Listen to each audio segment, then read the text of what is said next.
సలార్ సినిమాలో విష్ణు వైఫ్గా చేసిన పూజా గారు ఈరోజు మనతో పాటు రెడీగా ఉన్నారు. 2 నిమిషాలు టైం ఇస్తే రెడీ చేసి వచ్చేస్తారు. ఆ ఒక్క డైలాగ్తో ఇంత ఫేమ్ రావడం, ఇంత పాపులర్ రావడం ఎలా అనిపిస్తుంది? అస్సలు ఎక్స్పెక్ట్ చేయలేనిది ఇది. దట్ టు ఇప్పటికీ స్టిల్ నేను సలార్ వర్క్ చేశానా అన్న ఒక ఫీల్తోనే ఉన్నాను. Finally Prashanth Neel sir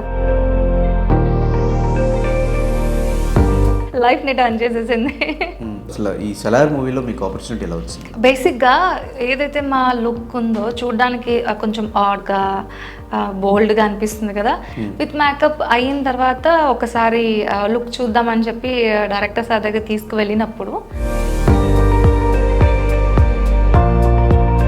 so ఒక్క మాట చాలు కదా. ఇలాంటి క్యారెక్టర్స్ చేస్తారు నెక్స్ట్ కూడా? ఏదైతే ఈ క్లివేజ్ షో అండ్ బెల్లీ షో ఉన్నాయో అవి నేను చెయ్యలేను. సలార్లో కూడా కైండ్ ఆఫ్ అలాంటి క్యారెక్టర్ కదా మరి.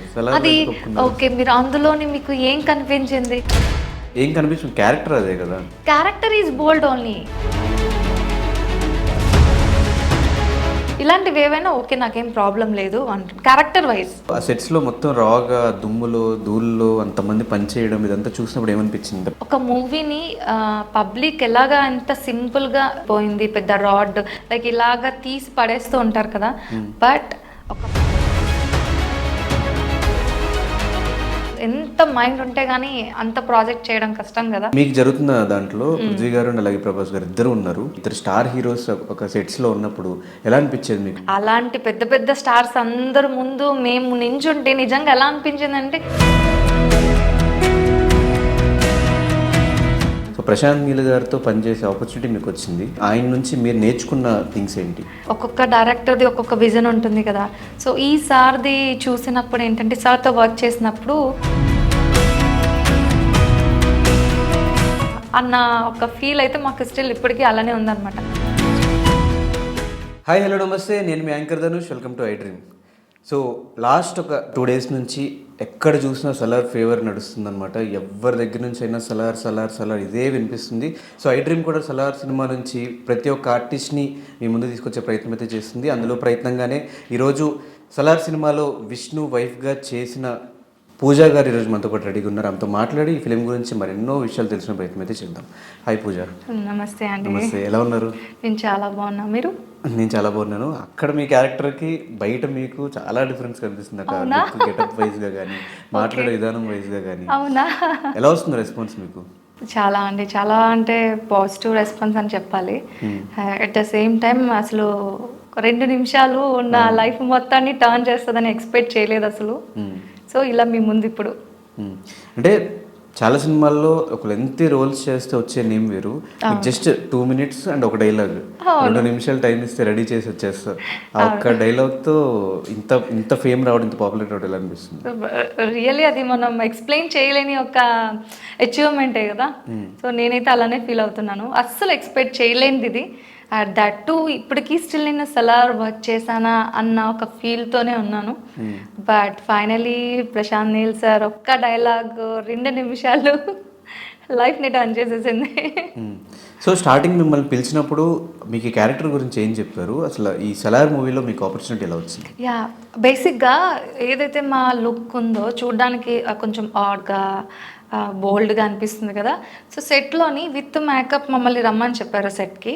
విత్ మేకప్ అయిన తర్వాత ఒకసారి లుక్ చూద్దామని చెప్పి డైరెక్టర్ సార్ దగ్గర తీసుకువెళ్ళినప్పుడు వన్స్ లుక్ చూడగానే ఇద్దరిని చూసారు. ఇద్దరు ఈక్వల్ హైట్, ఈక్వల్ ఫిగర్తో ఉన్న వాళ్ళు కావాలని వాళ్ళు ఎప్పటి నుంచో సర్చ్ చేస్తుండగా మా ప్రొఫైల్స్ దొరికాయి అనమాట. సో ఆ టైంలో సార్ మమ్మల్ని చూసి ఒకే ఒక మాట ఏమన్నారంటే, ఇది మీరు భయపడేలాంటి క్యారెక్టర్ అయితే కాదమ్మా, చాలా మంచి క్యారెక్టరే, చేయండి, బాగుంటుంది అని చెప్పారు. సో ఆ ఒక్క మాట చాలు కదా. అంటే మనం ఎలా అనుకుంటామంటే చాలా బోల్డ్ ఉంటుందేమో, ఎలాగా పబ్లిక్ అవుతుందో, ఇలాంటి చాలా థాట్స్ వస్తూ ఉంటాయి.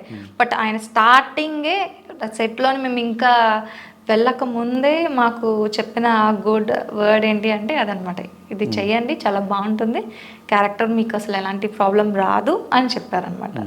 చాలామందికి ప్రశాంత్ నీల్ గారి డైరెక్షన్లో నటించాలి అండ్ రాజమౌళి గారి డైరెక్షన్ నటించాలని అట్లీస్ట్ ఒక ఫ్రేమ్లో అయినా కనిపించి వెళ్ళిపోవాలి అని ఉంటుంది. సో ప్రశాంత్ నీల్ గారితో పనిచేసే ఆపర్చునిటీ మీకు వచ్చింది. సో వర్కింగ్ ఎక్స్పీరియన్స్ ఎలా ఉంది ఆయనతో? మీరు ఆయన నుంచి మీరు నేర్చుకున్న థింగ్స్ ఏంటి? వర్కింగ్ ఎక్స్పీరియన్స్ అంటే బేసిక్గా మనం ఒక్కొక్క డైరెక్టర్ది ఒక్కొక్క విజన్ ఉంటుంది కదా. సో ఈ సార్ది చూసినప్పుడు ఏంటంటే సార్తో వర్క్ చేసినప్పుడు నాకు తెలిసినంత వరకు సార్కి మంచి యాటిట్యూడ్ అంటే బాగా ఇష్టమని నాకు అర్థమైంది. ఏదైనా సరే విత్ యాటిట్యూడ్ చేయాలని అంటారు. సో అది కూడా ఎలా అంటే వెరీ ఒక grace of attitude, good attitude ఉండాలి అని. So Prashanth Neel sir almost అందరితో చాలా కూల్గానే డీల్ చేస్తారు. అసలు నిజంగా మేము అన్ని డేస్ వర్క్ చేసామా, ఒక డైరెక్టర్ ముందే మేము నించున్నామా అన్న ఒక ఫీల్ అయితే మాకు స్టిల్ ఇప్పటికీ అలానే ఉందన్నమాట. అంత కూల్ పర్సన్, అంత కూల్ డైరెక్టర్ నేనైతే చూడలేదు. ఏ డిస్కషన్స్ అయ్యాయి మీకు ప్రశాంత్ నీల్ గారికి? ఏమైనా డిస్కషన్స్ జరిగినాయి ఆఫ్ కెమెరా? లేదండి, సెట్స్లో మాత్రమే మా డైలాగ్స్ చెప్పినప్పుడు, లేకపోతే పర్ఫార్మెన్స్ ఎలాగ ఇవ్వాలి, తన సార్కి ఏ యాంగిల్లో కావాలి, సో అది ఆయన చెప్పేవారు, మేము అది ఫాలో అయిపోయేవాళ్ళం అనమాట. కానీ ప్రశాంత్ నీల్ గారు డైరెక్షన్లో చేయడం ఒక ఎత్తు అయితే, కాంబినేషన్ ప్రభాస్ గారితో అవును మీ ఎదురుకుండానే ఆయన ఫైట్ సీక్వెన్స్ అంతా షూట్ చేశారు, ఎలా అనిపించింది? సో రియలీ మనం థియేటర్లో చూసినప్పుడు, మీకు ఫైట్ చూసినప్పుడు ఏం ఫీల్ అయితే అయ్యారో అదే ఫీల్ మేము ఒక 6 to 7 days ఆ ఫైట్ సీన్స్ అయితే మేము చూసాం. ఆ ఫీల్తో అంతే ఫైర్తో ఎవ్రీడే మాకు ఆ ఫైర్ అనేది ఎప్పుడు కనిపించింది. లైవ్లోనే మాకు ఇలా ఉంటే విత్ సౌండ్ స్క్రీన్ మీద ఇంకెలా ఉంటుంది అని ఎక్స్పెక్ట్ చేసాం. నిజంగా దానికి బాప్లాగా ఉందని చెప్పచ్చు. సో ప్రభాస్ గారు డైరెక్ట్గా 7 days నేను ప్రభాస్ కానీ ఒక 3 to 4 times అయితే నేను చూసాను. ఎందుకంటే మా వర్క్ అయినప్పుడు వాళ్ళది అవ్వకపోవచ్చు, లేకపోతే సార్ వర్క్ అయినప్పుడు మాకు ఉండకపోవచ్చు. సో అలా చూసుకున్న ఒక 3 to 4 times అయితే నేను సెట్లో చూడడం జరిగింది. ప్రభాస్ గారు లైవ్లో యాక్షన్ సీక్వెన్స్ చూసినప్పుడు మీ గూస్ బంప్స్ తెప్పించిన మూమెంట్ ఏంటి? వైల్ ఈజ్ లుక్ అండి. ఐ లుక్ ఏదైతే ఉందో అది రియల్లీ అబ్బా అన్న ఒక, ఎందుకంటే ఐ కాంటాక్ట్ కానీ, లేకపోతే వే ఆఫ్ తన వాకింగ్ స్టైల్ కానీ ప్రతిదీ కూడా మీరు అన్నట్లే అనిపించింది మాకు. మళ్ళీ మీ డైలాగే ఆయన రిపీట్ చేస్తాడు. అవును, 2 minutes టైం ఇస్తే రెడీ చేసి తీసుకొస్తా, 2 నిమిషాలు ఇవ్వు బావా దొరసానిలా తయారు చేస్తా, అది మీ డైలాగ్. ఎస్, ఆయన డైలాగ్ 2 నిమిషాలు ఇస్తే దొరలా తయారు చేస్తా అని కౌంటర్ అనమాట. ఎక్స్పెక్ట్ చేశారా ఇంత హ్యూజ్గా సక్సెస్ అవుతుంది? No never. అస్సలు బేసిక్గా నాది చాలా అంటే బ్రాడ్ మైండ్. ఎలాగ థింక్ చేస్తానంటే ఈ రేపు ఎలా ఉంటుంది అనేది ముందుగా నేను థింక్ చేసి అన్నీ రెడీ చేసుకొని ఉంచుకుంటాను అనమాట. ఎప్పుడు అదే వ్యూలో ఉంటా. రేపటి రోజు గురించి ముందుగానే ప్లానింగ్ వేసుకోవడం, లేకపోతే కాస్ట్యూమ్స్ రెడీ చేసుకోవడం, ఇలా చేస్తూ ఉంటా. ఫస్ట్ టైం సలార్ గురించి నేను అసలు ఎక్స్పెక్ట్ చేయలేదు, అందుకే నేను అసలు ప్రిపేర్ అయ్యి కూడా లేను. స్టిల్ నాకు ఇంకా ఇదంతా ఏంటి, ఇది నిజమేనా, నేను ఇలా ఉన్నానా, ఇప్పుడు ఇంటర్వ్యూ ఇస్తున్నానా, ఇదే ఫీల్డ్లో ఉన్నాను. కానీ సలార్ షూటింగ్ అవుతున్నంత సేపు కూడా ఎవరి గెటప్స్ రివీల్ అవ్వలేదు, ఎవరు ఇందులో చేస్తున్నారు, ఏం చేస్తున్నారు ఎవరికి తెలియలేదు. మీ అందరికీ ఏమైనా స్ట్రిక్ట్గా ఇన్స్ట్రక్షన్స్ ఇచ్చేవాళ్ళ నీల్ గారు? ఎస్ అండి, స్ట్రిక్ట్ అంటే ఫోన్స్ అలౌ చేసేవారు కాదు. బట్ మాకైతే అంటే అంత రిస్ట్రిక్షన్స్ అంత టైట్గా పెట్టలేదు. కానీ బట్ వద్దండి ఫొటోస్ అలాంటివి ఏమి తీయదు, బికాజ్ ఇది మనది చాలా ఇంపార్టెంట్ సీన్ టు ఈ ప్రాజెక్ట్కి. మనది చాలా ఒక ఏమని చెప్పాలి, పవర్ బ్యాంక్ అని చెప్పాలి. సో అందుకని ఇవి రివీల్ చేయొద్దు, ఏ ఫొటోస్ కానీ సీన్స్ కానీ ఏవి రివీల్ చేయొద్దని మాకు ముందే చెప్పడం జరిగింది. సో దానివల్ల మేము ఎన్ని డేస్ కాస్ట్యూమ్లో రెడీ అయ్యి కూర్చున్నా కూడా ఒక్కసారి కూడా మేము రివీల్ చేయలేదు. కలిసారా ప్రభాస్ గారిని సెట్స్లో కానీ సెట్స్ బయట కానీ? కలిసి ఏం మాట్లాడారు ఆయనతో? మాట్లాడిన ఎక్స్పీరియన్స్ అయితే మాకేం లేదు. బట్ మేము లైవ్లో చూసి, అంటే డైరెక్టర్ సార్ ఆయన మాట్లాడుకున్న ఆ కన్వర్జేషన్ చూసి మేము ఇలా చూసి మురిసిపోతూ ఉండేవాళ్ళం అంతే. సో ఆ సెట్స్లో మొత్తం రాగా దుమ్ములో ధూళిలో అంతమంది పనిచేయడం ఇదంతా చూసినప్పుడు ఏమనిపించింది? ఇంత పెద్ద ఫిలింలో వర్క్ చేస్తున్నారు మీరు. నాకు ఫస్ట్ ఏమనిపించిందంటే, అసలు ఒక మూవీని పబ్లిక్ ఎలాగా ఎంత సింపుల్గా అయిపోయింది పోయింది, పెద్ద రాడ్ లైక్ ఇలాగా తీసి పడేస్తూ ఉంటారు కదా. బట్ ఒక ప్రాజెక్ట్ వెనకాల కొన్ని వేల మంది, కొన్ని వందల మంది వాళ్ళ స్ట్రగుల్ అయిన హార్డ్ వర్క్ డేస్ అనేవి కానీ ఆల్మోస్ట్ ఎలా అనిపించిందంటే ఇంత కష్టపడతాం, ఇంత ఉంటుందా, లైక్ నేనైతే ఎంత హార్డ్ వర్క్ చేస్తే కానీ ఒక సక్సెస్ అనేది రాదు అని వీళ్ళ అందరూ చేస్తున్న వర్క్ చూసి అట్ ద సేమ్ టైం వాళ్ళతో పాటు మేము కూడా అర్లీ మార్నింగ్ 4 o'clock లేచి సెట్లో విత్ మేకప్ 6 o'clock ఉండాలి మేము. సో ఆ టైమింగ్స్ కానీ అన్నీ ఒక ప్లానింగ్, ఎంత మైండ్ ఉంటే కానీ అంత ప్రాజెక్ట్ చేయడం కష్టం కదా. సో మీకు వచ్చిన బెస్ట్ కాంప్లిమెంట్ ఏంటి రిలీజ్ అయిన తర్వాత? అదే ఇప్పుడు నేను మీ ముందు ఉండడానికి ఆ ఒక్క డైలాగే నన్ను చాలా హ్యాపీ అనిపించింది. అంటే మీరు స్క్రీన్ మీద బయట మీరు ఏదైతే నాతో అన్నారో అందరూ అలానే అన్నారు, బట్ అంత లైక్ రగ్గడ్ లుక్ ఎలా అండి అని చెప్పి చాలా బాగుంది ఆ లుక్ మీకు, కానీ ఇలాంటి క్యారెక్టర్స్ చేస్తారా ఇక మీదట కూడా అని ఇలాంటి క్వశ్చన్స్ అయితే వచ్చాయి అన్నమాట. సరే అదే క్వశ్చన్ అడుగుతుంది, ఇలాంటి క్యారెక్టర్స్ చేస్తారా నెక్స్ట్ కూడా? అలాగేం లేదండి. ఇప్పుడు దీనివల్ల మనం క్లిక్ అయ్యాం కదా అంటే ఇంక ఇవే టైప్ చేస్తాను లేకపోతే నాకు ఇవే ఇష్టం అనేది ఏం లేదు. నాకు ఇంట్రెస్ట్ ఏంటి అంటే ఎలాగైనా సరే ఇండస్ట్రీలో అడుగు పెట్టాలి, మనం ఏం చేయాలనుకుంటున్నామో అది చేసి చూపించాలి అన్నప్పుడు ఏదైతే నా వరకు వచ్చిన ప్రాజెక్ట్స్ అయితే ఉన్నాయో అవి నేను నో అని చెప్పకుండా చేయడం అయితే జరిగింది. సో అలాగా ఇక మీదట ఏ క్యారెక్టర్ వచ్చినా కూడా నేను చేయడానికి రెడీ, కానీ వితౌట్ ఎక్స్పోజ్ అండ్ అనమాట బాడీ షోయింగ్ అలాంటివి ఏవి కాకుండా అయితే ఏ లెవెల్లోనైనా చేయడానికి రెడీ. ఎందుకు ఒక యాక్టర్గా అన్ని రకాల క్యారెక్టర్స్ చేయడానికి రెడీగా ఉంటారు కదా అందరు, మీరు ఎందుకు పర్టికులర్ కొన్ని ఇలాగే చేయాలి? Yeah exactly. ఇప్పుడు ఏంటంటే మనకి ఏదైతే కంఫర్ట్ కాస్ట్, ఇప్పుడు మీరు సమ్మర్ సీజన్లో ఉన్నారనుకోండి, నేను మీకు వింటర్ కాస్ట్యూమ్ ఇస్తానంటే వేసుకుంటారా? డెఫినెట్లీ వేసుకోరు. కాటన్ షర్ట్స్ అవి వేసుకుంటారు. వై ఎందుకు? బట్ యాక్టర్గా ఉన్నప్పుడు సమ్మర్లో ఉన్నప్పుడు వింటర్ చేయాల్సి వస్తుంది, నేను అడుగుతున్నా. ఈవెన్ ఆర్ఆర్ఆర్ సినిమాలో ఎన్టీఆర్ గారు ఫుల్ వింటర్లో జరిగిన షూట్, అది వాటర్తో ఎపిసోడ్ ఏదైతే ఉందో కంప్లీట్ వింటర్లో జరిగిన షూట్. అంటే నేను ఇది చెప్పడానికి ఎగ్జాంపుల్ ఇది చెప్పడానికి రీజన్ ఏంటి అంటే నాకు కాస్ట్యూమ్ కంఫర్ట్ ఉంటేనే నా 100% పర్ఫార్మెన్స్ అనేది నేను ఇవ్వగలుగుతా. కాస్ట్యూమ్ అన్కంఫర్ట్ ఉన్నప్పుడు నేను ఇవ్వలేను. సో నాకు కాస్ట్యూమ్ కంఫర్ట్ అనేది ఏదైతే ఈ cleavage show and belly show ఉన్నాయో అవి నేను చెయ్యలేను. సో అలాంటిది లేనప్పుడు ఇంకా ఎలాంటి క్యారెక్టర్ అయినా, ఎంత బోల్డ్ డైలాగ్స్ అయినా ఏదైనా చేయడానికి రెడీ వితౌట్ బాడీ షోయింగ్ అలాంటిది లేకుండా అయితే చేయగలను. సలార్లో కూడా కైండ్ ఆఫ్ అలాంటి క్యారెక్టర్ కదా మరి. అది ఓకే, మీరు అందులోని మీకు ఏం కనిపించింది? ఏం కనిపించింది? క్యారెక్టర్ అదే కదా. Character is bold only, dialogues likes అలా ఉంది, లుక్ అలా ఉంది, కానీ బట్ అందులో నేనేమి అంత బాడీ షోయింగ్ ఏం లేదు కదా. సో నేను అంటుంది అలాంటిది చెయ్యను, ఇలాంటివి ఏవైనా ఓకే నాకేం ప్రాబ్లం లేదు అంటుంది క్యారెక్టర్ వైజ్. ఓకే. సో ఇది మీ ఫస్ట్ ఫిల్మ్, బిఫోర్ కూడా సినిమాలు చేస్తున్నారు? బిఫోర్ చేశానండి. Mahasamudram, hit 2, god father, Ugram, tiger Nageswara Rao. So అందులో ఆల్మోస్ట్ ఈ లుక్కి దగ్గరున్నవి అయితే ఉగ్రం, టైగర్ నాగేశ్వరరావు అని చెప్పచ్చు. కానీ అన్నిటికంటే ఈ సినిమా ఎక్కువ నేమ్ వచ్చింది. అవును అవును, that is credit goes to Prashanth Neel sir అని చెప్పచ్చు. సో కాస్టింగ్ త్రూ వచ్చారా లేదంటే ఎలా మీకు ఈ ఆపర్చునిటీ వచ్చింది? అవేంటి ఆడిషన్ అండి, ఆడిషన్కి వెళ్ళి ఆడిషన్ ఇచ్చి ఆ రకంగా వచ్చిన క్యారెక్టర్. ఆడిషన్ ఎవరు చెప్పారు? బేసిక్గా ఆడిషన్స్ అయితే అయిపోయాయండి, కంప్లీట్ అయిపోయాయి, ఇంకా ఆడిషన్స్ అయితే ఏం లేవు. నేనేంటంటే ఒక 5 ఆడిషన్స్ అలా ఒక్కొక్క ఆఫీస్కి వెళ్ళి, ఫ్రెండ్స్ సర్కిల్ ఉంటుంది కదా మనకి, గ్రూప్స్ ఉంటాయి, పలానా ప్లేస్లో ఆడిషన్స్ అవుతున్నాయి అని మనకి ఫార్వర్డ్ మెసేజెస్ వస్తూ ఉంటాయి కదా. సో అలా వచ్చినప్పుడు నేను కొన్ని ఆడిషన్స్ ఇచ్చి వస్తున్న లాస్ట్ మూమెంట్లో పక్కనే సల్లార్ ఆఫీస్ ఉంది అని నాకు తెలిసిందనమాట. ఓకే ఒకసారి ఎలా ఉందో చూద్దాం, ఒకవేళ పాసిబిలిటీ ఉంటే తీసుకుంటే ఇచ్చేసి వద్దాం ఆడిషన్, లేదు అంటే బ్యాక్ వచ్చేయచ్చు, ఎందుకు వదలాలి, ఒకసారి ట్రై చేద్దాం అని చెప్పి నేను ఆఫీస్కి వెళ్ళడం జరిగింది. వాళ్ళు కూడా చాలా పేషెన్స్గా, అసలు రాంగ్ టైంలో వెళ్ళాను, నేను లంచ్ బ్రేక్ టైంలో అలాంటి టైంలో వెళ్ళాను, అయినా వాళ్ళు హ్యాపీగా రిసీవ్ చేసుకున్నారు అండ్ ఆడిషన్ తీసుకున్నారు.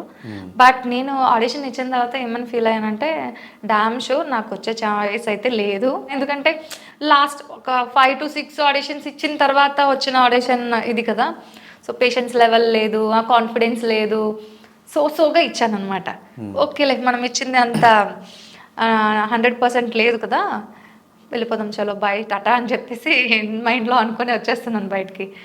ఆఫ్టర్ 1 or 2 months తర్వాత got call from Salaar office నుంచి. ఫైనల్గా ఇలా. ఎవరితో షేర్ చేస్తున్నారు ఫస్ట్ సలార్లో చేశానని? ఆల్మోస్ట్ ఫ్యామిలీతోనే. తర్వాత నేను ఎవరితో షేర్ చేయలేదండి. వై బికాజ్ నేను కొన్ని ప్రాజెక్ట్స్ చేసినప్పుడు అందులో చాలా నేను చేసిన సీన్స్ ఎడిట్ అవ్వడం వల్ల అది నువ్వు చేసావా, ఎక్కడ చేసావా అని అందరూ వెతికి చెప్పడంతో అది నాకు చాలా పెయిన్ఫుల్ అనిపించింది. సో అలాంటి పెయిన్ మళ్ళీ నేను తీసుకోవాలనుకోలేదు. సో ద రీజన్ నేను ఎవరికి చేశానని చెప్పలేదు. వన్స్ మనకి ఇంత ఎక్స్పీరియన్స్లో అన్ని ప్రాజెక్ట్స్ చేసినప్పుడు, కొన్ని క్లోజెస్ పడినప్పుడు, రియాక్షన్స్ తీసుకున్నప్పుడు మనకు ఒక ఐడియా ఉంటుంది కదా, ఇన్నిట్లో అట్లీస్ట్ ఈ ఒక్క సీన్ ఉండొచ్చేమో అని అనిపించినప్పుడు ఓన్లీ ఎవరైతే నెక్స్ట్ ప్రాజెక్ట్స్ వాళ్ళు ఉన్నారో ఆ డైరెక్టర్స్కి, కో డైరెక్టర్స్కి కానీ, మేనేజర్స్కి కానీ వాళ్ళకి మాత్రమే చెప్పడం జరిగింది. పబ్లిక్కి కానీ, ఫ్రెండ్స్కి కానీ ఎవరికి నేను రివీల్ చేయలేదు. ఆఫ్టర్ మీరే ఇప్పుడు రివీల్ చేస్తున్నారు. మూవీ రిలీజ్ అయిన తర్వాత ఆటోమేటిక్గా బయటపడింది అనమాట. పూజ కూడా చేసిందా అని వాళ్ళు తిరిగి నాకు మెసేజెస్ పెట్టడం జరుగుతుంది. మీకు జరుగుతున్న దాంట్లో పృథ్వీ గారు అండ్ అలాగే ప్రభాస్ గారు ఇద్దరు ఉన్నారు. సో లైవ్లో వాళ్ళిద్దరిని చూసినప్పుడు ఇద్దరు బాండింగ్ కానీ, ఇద్దరు స్టార్ హీరోస్ ఒక సెట్స్లో ఉన్నప్పుడు ఎలా అనిపించేది మీకు? ఎలా ఉండేది మీకు? అయ్యో అసలు నిజంగా పృథ్వీరాజ్ గారు ఆయన దీంట్లోని పెద్ద స్టార్ కదండి.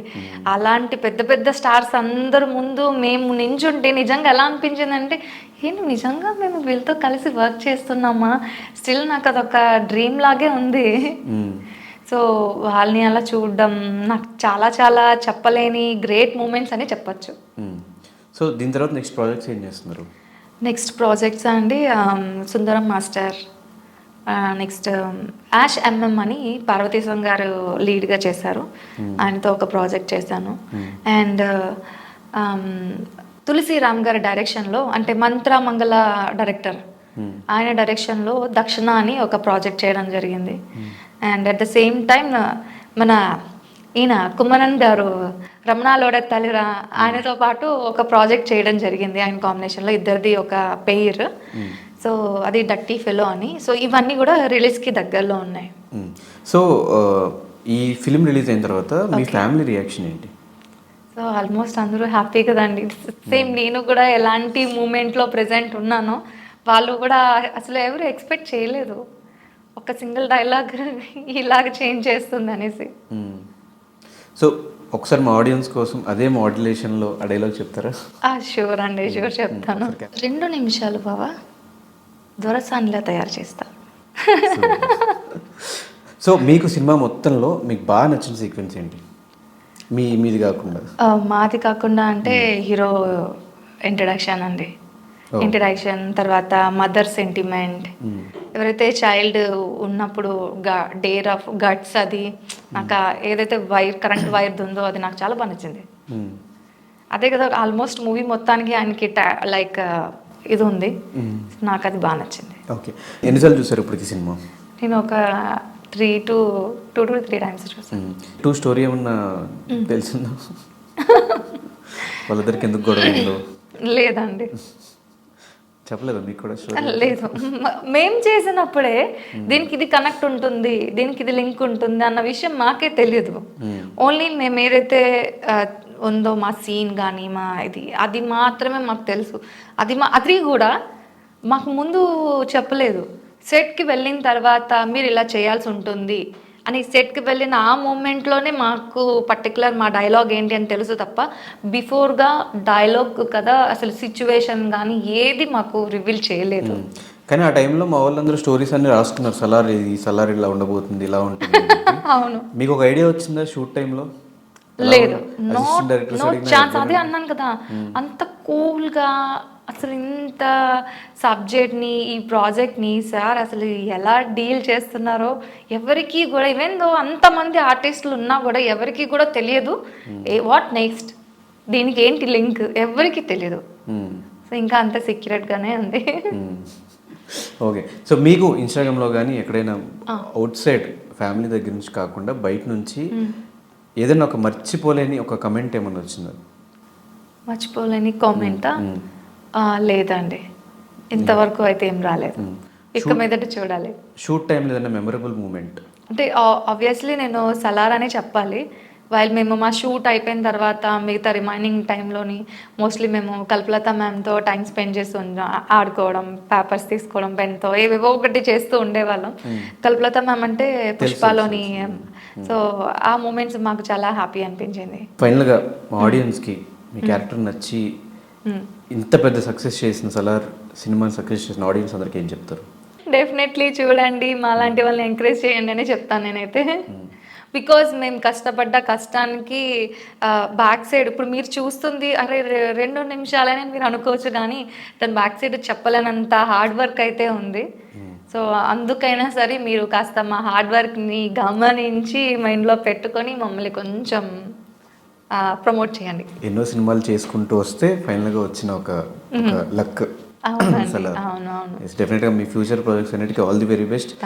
ఇలాంటి క్యారెక్టర్స్ ఇంకా అంటే ఇలాంటి క్యారెక్టర్స్ కాదు, నేను తీసుకొచ్చే క్యారెక్టర్స్ ఇంకా చేయాలి, మమ్మల్ని అందరినీ ఇలాగే ఎంటర్టైన్ చేస్తూ ఉండాలని మనస్ఫూర్తిగా కోరుకుంటూ thank you so much Pooja. Thank you so much. Nice talking to you. Nice to meet you. Thank you.